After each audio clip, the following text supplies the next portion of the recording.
Magpa-BMS tayo ng motor, guys. So, alam nyo ba, na ang Vespa ay napakatipid sa maintenance.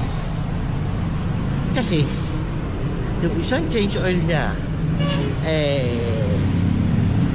bago ka magpalit is 5,000 kilometers una. Pero syempre, sa iba, 3,000 lang.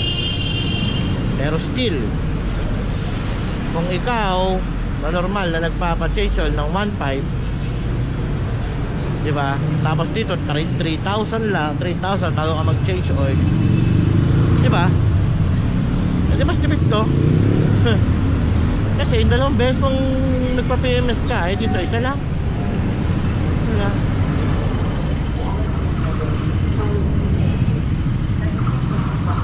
Dito water cooled, air cooled to, pero meron kang oil filter. Okay? Ano ang klase oil filter ng Vespa? Yung oil filter nito, guys, parang sa sasakyan, parang sa big bike, yung parang lata. Ganun. Hindi siya yung oil filter lang, na filter lang talaga mismo.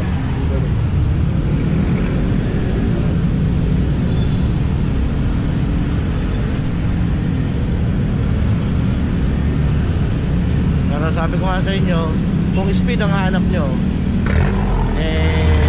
bago mo makuha dito sa Vespa, magtatay ka talaga ng pera, diba? Kaya kung ang focus mo speed, wag to, wag Vespa.